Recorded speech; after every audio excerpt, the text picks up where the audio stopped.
अस्सलाम वालेकुम dear students, welcome back. तो आज हमारी the ultimate Microsoft office course की 12th क्लास और एमएस वर्ल्ड कोर्स की 11th क्लास है। जैसे कि प्रीवियस क्लास में हमने एमएस वर्ल्ड के अंदर हमारा जो शेप फॉर्मेट था उसको हमने कवर किया था, उसके अंदर जितनी भी प्रॉपर्टीज़ थी उन सबको हमने कवर किया था। तो आज की इस क्लास के अंदर मैं आपको पिक्चर फॉर्मेट की जो ऑप्शंस हैं उसकी जो प्रॉपर्टीज़ हैं उनके बारे में बताऊँगा, उनके बारे में सिखाऊँगा। तो वीडियो को स्टार्ट करने से पहले अगर आप हमारे चैनल पर नए हैं तो हमारे चैनल को सब्सक्राइब कर लें, हमारी वीडियोस को लाइक कर लें और बेल आइकन के बटन को प्रेस करना मत भूलिएगा ताकि हमारी आने वाली जो वीडियोस हैं वो आप तक पहुंचती रहें। तो वीडियो को स्टार्ट करते हैं।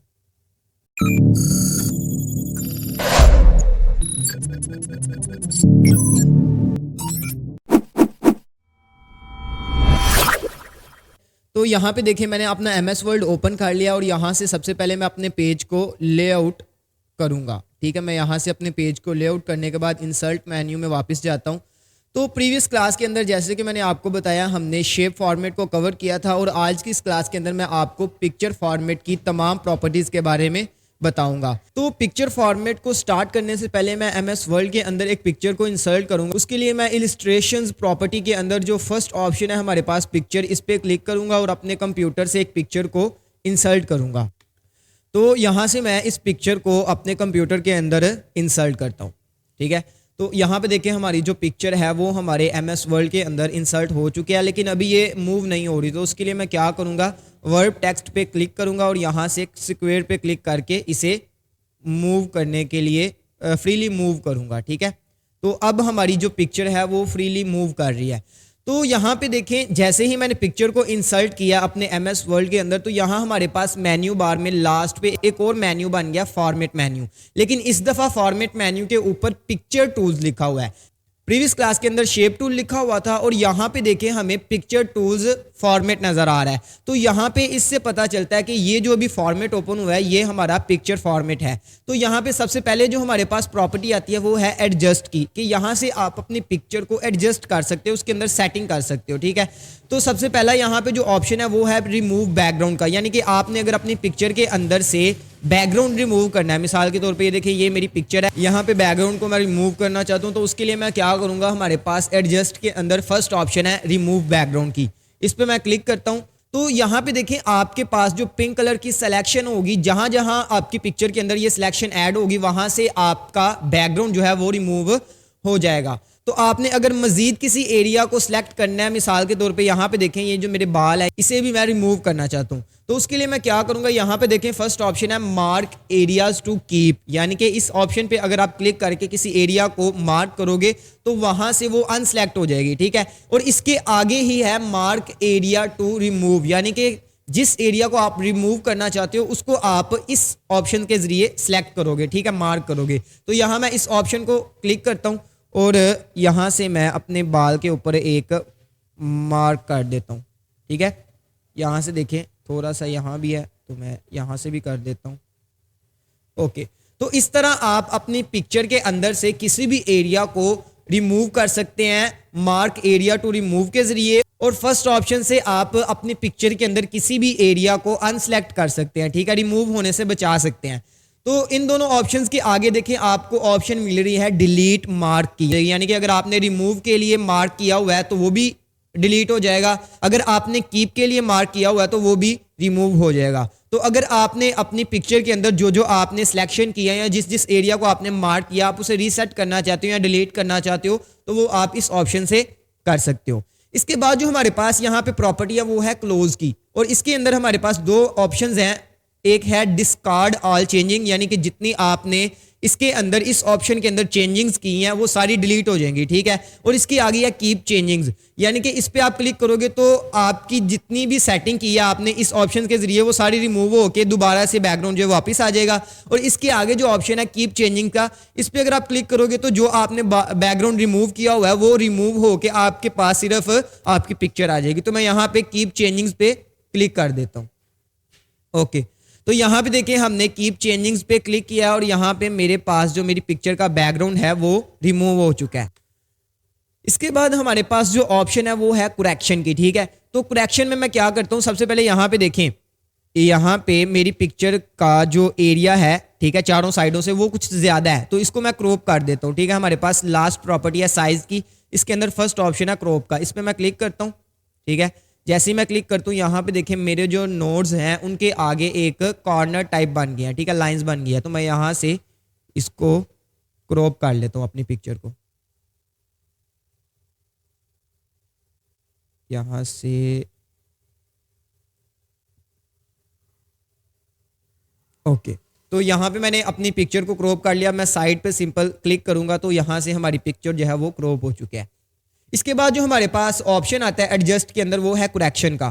तो करेक्शन के ऑप्शन में आप क्या करोगे, अपनी पिक्चर के अंदर ब्राइटनेस को कम कर सकते हो या ब्राइटनेस को ज्यादा कर सकते हो। तो अगर आपने अपनी पिक्चर के अंदर ब्राइटनेस ज्यादा करनी है या कम करनी है तो वो आप इस ऑप्शन के जरिए कर सकते हो। ठीक है, मैं यहाँ पे 20% जो हमारे पास ये ब्राइटनेस है इसे सिलेक्ट कर देता हूँ। ठीक है, यहाँ पे देखिए मेरे पास ब्राइटनेस हो चुकी है, मेरी पिक्चर के अंदर ब्राइटनेस ऐड हो चुकी है। इसके बाद जो हमारे पास ऑप्शन है वो है कलर का। अगर आप अपनी पिक्चर का कलर चेंज करना चाहते हो तो वो आप इस ऑप्शन से कर सकते हो। यहाँ पे देखिए रैंडमली आपको एक कुछ डिजाइन मिल रहे हैं, कुछ कलर्स मिल रहे हैं, अगर आप इनमें से अप्लाई करना चाहते हो तो वो भी आप कर सकते हो।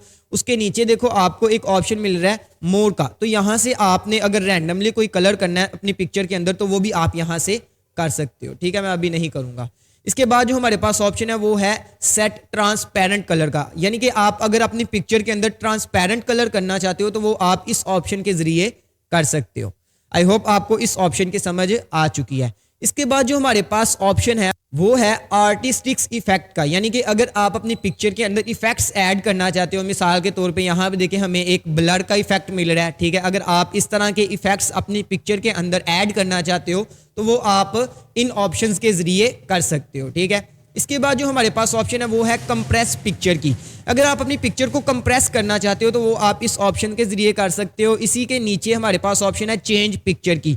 अब देखिए यहाँ पे मैंने MS वर्ड के अंदर एक पिक्चर ऐड की है, तो अगर मैं यहाँ से अपनी पिक्चर को किसी दूसरी पिक्चर के साथ तब्दील करना चाहता हूँ या चेंज करना चाहता हूँ तो वो मैं इस ऑप्शन के जरिए कर सकता हूँ। ठीक है, अगर आपने अपनी पिक्चर को चेंज करना है, मिसाल के तौर पे ये पिक्चर है, इसे मैं किसी और पिक्चर के साथ चेंज करना चाहता हूँ, तब्दील करना चाहता हूँ, तो वो मैं इस ऑप्शन के जरिए कर सकता हूँ। ठीक है, इसके नीचे हमारे पास जो ऑप्शन है वो है रीसेट पिक्चर का, यानी कि यहाँ पे आपने पिक्चर फॉर्मेट के अंदर जितनी आपने अपनी पिक्चर के अंदर फॉर्मेटिंग ऐड की है उस सबको आप एक क्लिक के अंदर मिटा सकते हो, रिमूव कर सकते हो, तो वो आप इस ऑप्शन से कर सकते हो रीसेट पिक्चर के अंदर से। ठीक है, तो इसके बाद हमारे पास जो प्रॉपर्टी है वो है पिक्चर स्टाइल की। अब पिक्चर स्टाइल की जो प्रॉपर्टी है इसमें हमारे पास वैसे ही डिजाइन मिल रहे हैं जैसे हमारी शेप स्टाइल के अंदर मिल रहे थे। ठीक है, शेप स्टाइल और वर्ल्ड आर्ट स्टाइल के अंदर भी हमें इसी तरह के कुछ डिजाइन मिल रहे थे, तो यहाँ भी वही डिजाइन है। ठीक है, यहाँ पे देखें यहाँ पे देखें अलग अलग डिजाइन है। ठीक है, यहाँ पे देखें एक 3D डिजाइन भी है।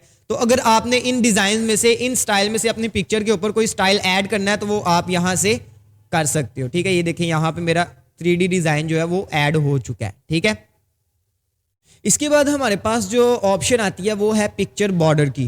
तो जैसे कि हमने प्रीवियस क्लास के अंदर शेप बॉर्डर के अंदर भी उसकी आउटलाइन के बारे में देखा था। ठीक है, तो वही सेटिंग यहाँ पे पिक्चर बॉर्डर के नाम से है। ठीक है, तो अगर आप अपनी पिक्चर के अंदर पिक्चर के बॉर्डर को एडिट करना चाहते हो, उसको कलर देना चाहते हो या उसकी जो विड्थ है उसे आप बढ़ाना चाहते हो तो वो आप इस ऑप्शन से कर सकते हो। ठीक है, मैं यहाँ से 6pt ऐड कर देता हूँ। इसके बाद मैं यहाँ से ब्लैक कलर जो है वो यहाँ पे रख देता हूँ। तो यहाँ पे देखिए मेरे पास मेरी पिक्चर का जो बॉर्डर है वो ब्लैक कलर के अंदर तैयार हो चुका है। ठीक है, इसके बाद हमारे पास जो ऑप्शन है यहाँ पे और भी ऑप्शन है, अगर आपने इनमें से कोई ऐड करना है तो वो आप कर सकते हो। इसके बाद जो हमारे पास ऑप्शन है वो है पिक्चर इफेक्ट्स का। जैसे कि प्रीवियस क्लास में हमारे पास शेप इफेक्ट्स थे, ठीक है, वर्ल्ड आर्ट इफेक्ट्स थे, तो उसी तरह हमारे पास यहाँ भी पिक्चर इफेक्ट के नाम से ऑप्शन है। यहाँ पे अगर आप क्लिक करते हो तो वही ऑप्शंस आपको मिलती हैं, प्रीसेट की, शेडो की, रिफ्लेक्शन की, ग्लो की और भी मल्टीपल ऑप्शंस हैं यहाँ पे। ठीक है, तो अगर आपने इन ऑप्शंस में से किसी को अप्लाई करना है तो वो आप कर सकते हो। ठीक है, मैं यहाँ से एक शेडो ऐड कर देता हूँ।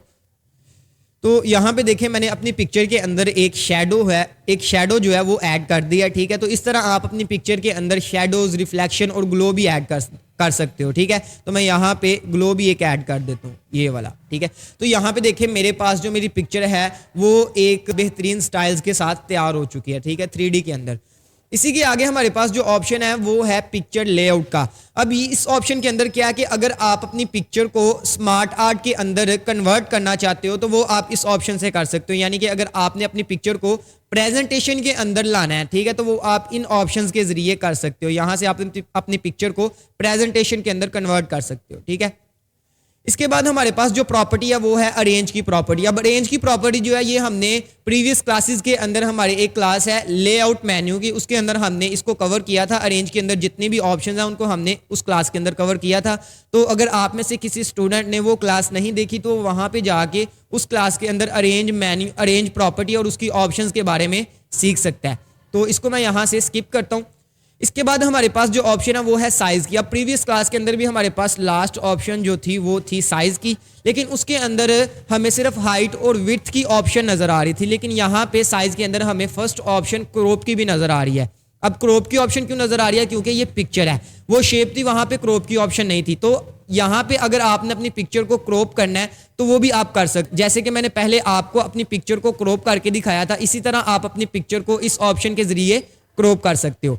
फिर इसके नीचे अगर आप देखो ना तो यहाँ पे आपको छोटा सा एरो नज़र आ रहा है, इस पर अगर आप क्लिक करो, ठीक है, यहाँ पे आपको मल्टीपल क्रॉप से रिलेटेड ही ऑप्शंस मिलेंगे। तो आप इन ऑप्शंस को भी अप्लाई कर सकते हो क्रॉप करने के लिए, ठीक है।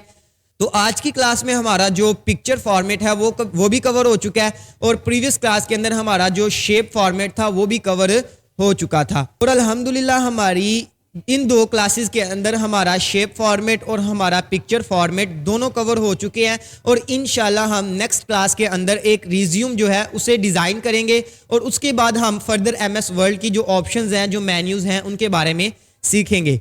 तो अगर आपको आज की क्लास के अंदर या प्रीवियस जो क्लासेस गुजरी हैं उसमें से किसी ऑप्शन की या किसी भी मेन्यू की आपको समझ नहीं आई तो वो आप मुझसे नीचे कमेंट में पूछ सकते हो, मैं आपको रिप्लाई में बताऊंगा।